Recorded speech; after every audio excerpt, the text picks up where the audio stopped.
היה פסיכולוג ירד, אמרתי לו שאני חושב שאני מלאך, שאני עושה את העבודה הזו, הוא אמר לי, תירגע, תירגע.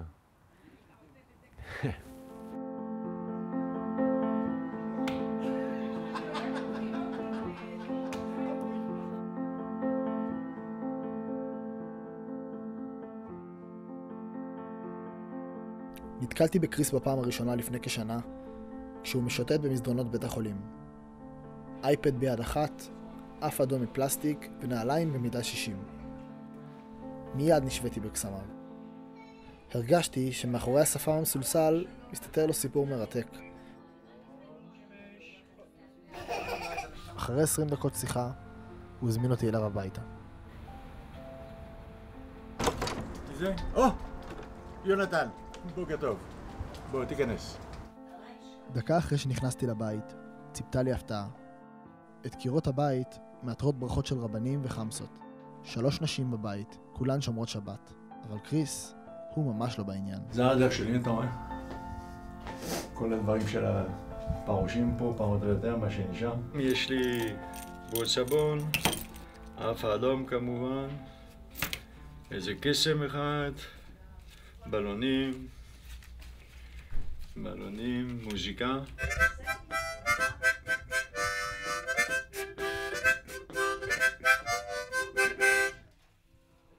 הדת אני לא בכלל בזה. אני לא. הם יודעים הילדים גם. יודעים, אני לא דתי ולא יהיה דתי. זה האמא שלכם, היא חזרה בתשובה. מתי? יוף. בזמן. לפני 15 שנה משהו. איך אתם פותרים את זה ביניכם אז? פותרים, היא אומרת לי לא, אני אומר כן וזהו. תהיו מוכנות, אוקיי? יאללה. למה את שמה את המעיל כבר? יש רבע שעה.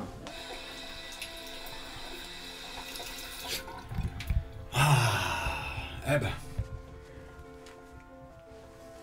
כמו חדש. זה שיעמוד זה.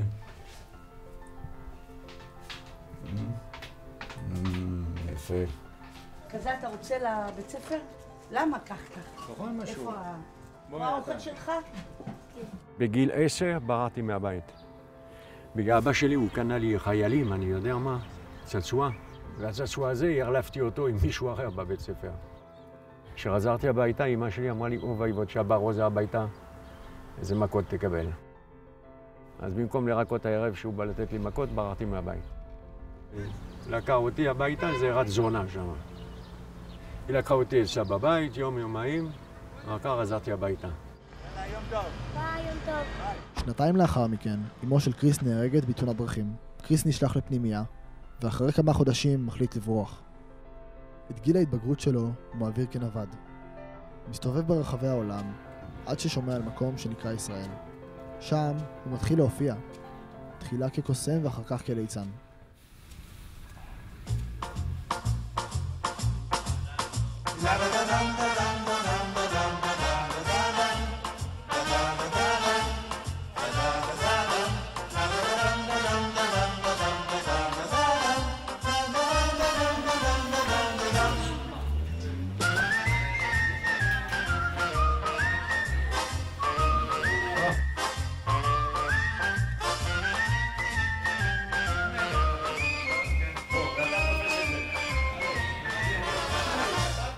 אל העבודה כליצן רפואי התגלגל קריס במקרה, אבל כנראה שאין דבר כזה מקריות בעולם.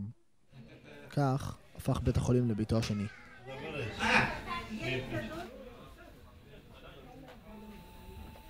פעם אחת, באונקולוגיה. רואים, וואלה, איזה בלגן בטיפול יום.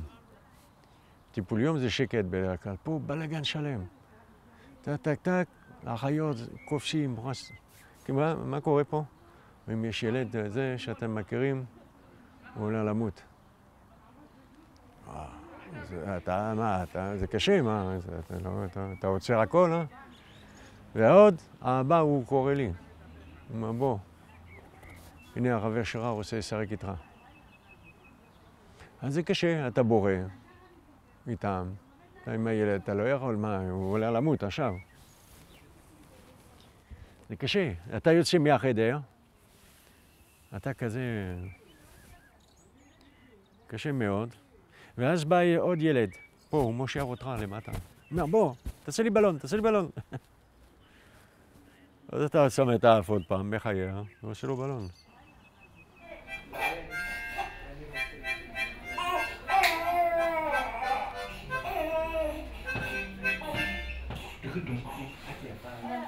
אחרי שנים רבות בבית החולים, הפך קריס באופן אירוני להיות מטופל, והרגיש לראשונה על בשרו את הגבול הדק שבין החיים למוות. יום אחד לא הרגשתי טוב פה בגינה. אמרתי לאשתי, קחי אותי לקופת חולים, אני לא מרגיש טוב. וכשהגעתי לקופת חולים נפלתי שם. אני הייתי אהוד, מת, שעה הייתי מת. 6 ימים בלי הכרה. אז הרי הדום לב הזה היה שנה כזה, מה זה מוזר. לא רציתי גם לעשות הופעות יותר. קסמים, לא רוצה לשמוע יותר מזה. מפחד ששוב יחזור? כן. ועדיף מה, לשבת בבית ולא לעשות כלום? לא בבית, אבל לעבוד. בבית חולים, מספיק. ככה אם קורה משהו, אני במקום. עד שיום אחד הבוס שלי מהליצנים הרפואי, הוא אומר לי, זה לא בסדר, אתה צריך לעשות משהו. זה לא מספיק לעבוד בבית חולים, אתה צריך למלא את הבטריות באיזשהו מקום. אז פה שהתחלתי לחשוב מה אני אעשה. צריך לעשות משהו מצחיק, מעניין. אמרתי, זה מה שאני אעשה. אני אבנה קרקס פרושים. בחניון של תיאטרון צוותא עומד לו אוהל מינימקס. אף אחד מעוברים ושבים לא יודע שזוהי תחילתה של הגשמת חלום. חלומו של קריס, עליו הוא עובד כבר 3 שנים.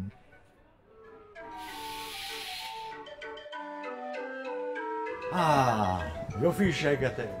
ברוכים הבאים לקרקס המינימלי, הכי מקסימלי בעולם, קרקס מינימקס. אתם לא הרבה, אז תעשו רעש כפול. יותר טוב. אני מאלף פרושים. פרוש הוא אקרובט מרונן. הוא אלוף העולם בקפיצה לגובה. לראשונה בהיסטוריה של התיאטרון מינימקס. קבלו האומן מאפריקה, קונגה. בעזרת קונגה ולילי פלופית, פרושים דמיוניים, מצליח קריס לסחוף את הקהל לעולם שכולו קסם. אני מבין אותו, הוא מפרד להפוך להיות שווארמה עם כל האיש הזה. קצת אומץ, קונגה.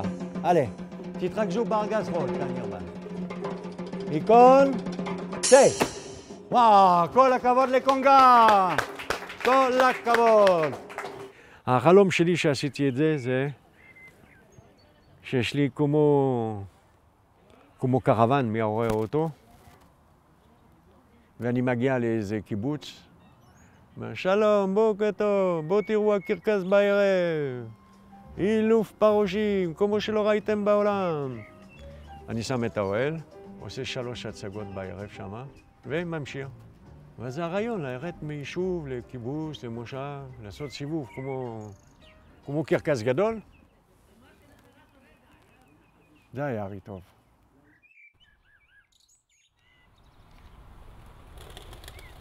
זהו? אוקיי.